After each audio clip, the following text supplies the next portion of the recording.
Hi, I'm Kirk Weisler. I'm the author of several books. The most recent book that I wrote is called Alexander's Mirror. And today I'd like to take a moment to tell you the story behind the story, the one that inspired me to want to do this book in the first place. Years ago, as a young manager, I had fallen in love with how stories have such an effect on people, or can. And I was learning to use them more intentionally to help people consider or reflect on their own behaviors and perhaps consider adopting new ones. Sometimes we just want stories to entertain, and I found some of the stories that Robert Fulghum told in his book, Everything I Need to Know I Learned in Kindergarten, to be really effective for staff training meetings. This led me to his second book, It Was on Fire When I Laid Down on It. And there was a story in there, he talked about Alexander Papaderos, and when I read that story to myself, I was very moved. I was intrigued. I was excited. It never occurred to me in that moment that I would someday do a book about this story. But it certainly affected me. It affected something deep inside of me, and it seemed to have that same effect on others. So long story short, over the course of the next 6 months, I was sending these emails that were literally, it was like reading Greek. Finally, after several months, I got an email back, and all I wanted was him to say, yes, you can tell my story with pictures.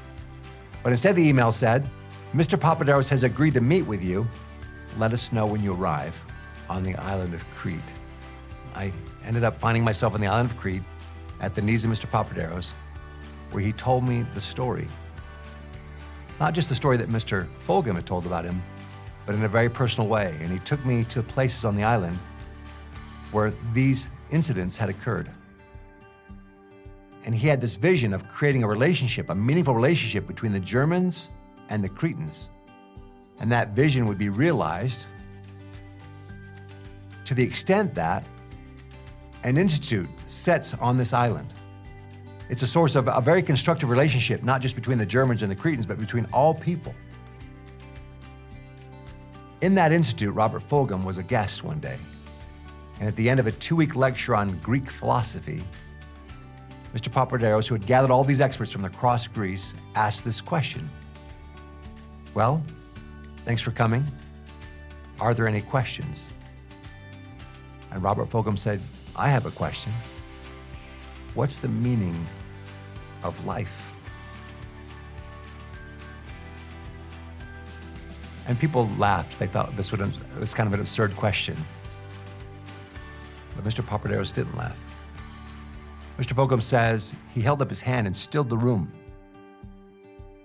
He says that Mr. Papaderos looked at me long and hard to see if I was serious about my question. And he saw from my eyes that I was. And then Mr. Papaderos told the story that moved me, that moved Mr. Fulghum enough to write it down. And it went something like this. He reached into his wallet and pulled out a small round mirror and said when he was a boy, he found this broken mirror. A German motorcycle had been wrecked by the side of the road. He tried to find all the pieces to this mirror and put them back together, but it was impossible. So he took the largest piece and he scraped it on a stone until it was round and got the sharp edges down. He said that he realized this mirror, he didn't understand the whole design of everything. It was just a piece that he had, but with this piece, he could reflect light into dark places where the sun would never shine. The dark places in the hearts of men. And that in so doing, he might do some good in some people. And other people might see his example and do likewise.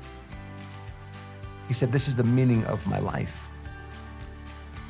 And then Mr. Fulghum said he took that mirror out, stood by the window, and reflected a beam of light from the window onto Mr. Fulghum's hands and onto his face.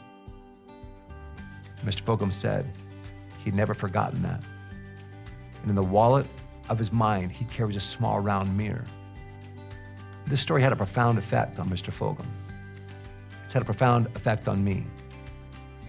As I met with Mr. Papaderos, and he showed me where he found the motorcycle. He showed me the first place he shined the mirror.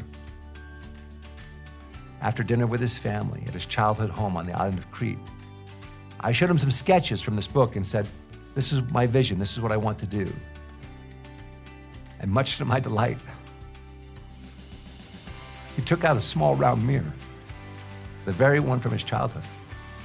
He shined it on my face and on my hands, and then he laughed, probably at my joy, and that I'd come so far to ask such a simple question. And he said, "Of course, Kirk, of course, you can do a book about my story." And so, here it is, the story of Alexander's mirror. I hope it inspires you in a similar way that it has me and so many others.